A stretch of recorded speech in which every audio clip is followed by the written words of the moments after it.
বাংলাদেশ সরকার মাত্র $2 বিলিয়ন পাওয়ার জন্য বিশ্ব ব্যাংকের দ্বারে দ্বারে ঘুরতেছে, কিন্তু এই প্রবাসীরা প্রতি মাসে মাসে $2 বিলিয়ন উপরে প্রতি মাসে মাসে আমরা এই রেমিটেন্স পাঠাই। বাংলাদেশ বিমানের টিকিট নাই, আর অন্য বিমান সিলেট নামতে পারে না। আমরা সরকারের কাছে জোর দাবি জানাচ্ছি আমাদের এই দাবি মানার জন্য।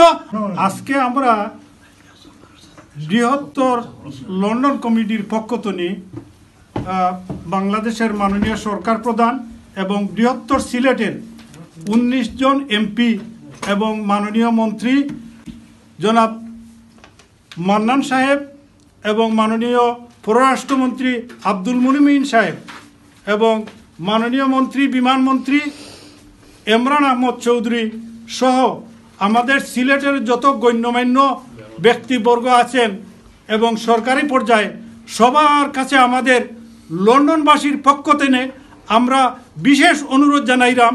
আমরা দীর্ঘদিন ধরে বাংলাদেশ বিমানের টিকিট নাই, আর অন্য বিমান সিলেট নামতে পারে না। তো আমরা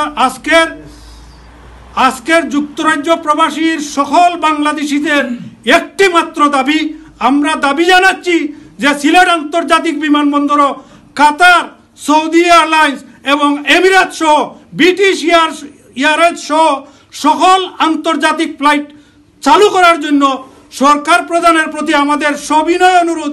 আমরা এটা বৃহত্তর সিলেটবাসীর দলমত নির্বিশেষে সবার ঐক্যবদ্ধ দাবি। আমরা এই দাবিতে লন্ডনের ম্যানচেস্টার, বার্মিংহাম, লিভারপুল, লুটন সব জায়গাতে আমরা এই কমিউনিটির বয়স তুলে ধরার লাগি আমরা ঐক্যবদ্ধ আছি। আমরা মাঝে সবাই ঐক্যবদ্ধ হয়ে এই আন্দোলন চালিয়ে যাব। আমরা সরকারের কাছে জোর দাবি জানাচ্ছি আমাদের এই দাবি মানার জন্য। আমাদের যৌক্তিক দাবি আমি একটি কথাই বলবো যে বাংলাদেশ সরকার মাত্র $2 বিলিয়ন পাওয়ার জন্য বিশ্ব ব্যাংকের দ্বারে দ্বারে ঘুরতেছে, কিন্তু এই প্রবাসীরা প্রতি মাসে মাসে $2 বিলিয়ন উপরে প্রতি মাসে মাসে আমরা এই রেমিটেন্স পাঠাই। তাই আমাদের দাবি যৌক্তিক দাবি, আমাদের সিলেটের 1 কোটি মানুষের প্রাণের দাবি। আজকে এখান থেকে আমরা জোর দাবি জানাচ্ছি আপনারা আমাদের এই দাবি মেনে নেন। ধন্যবাদ সবাইকে।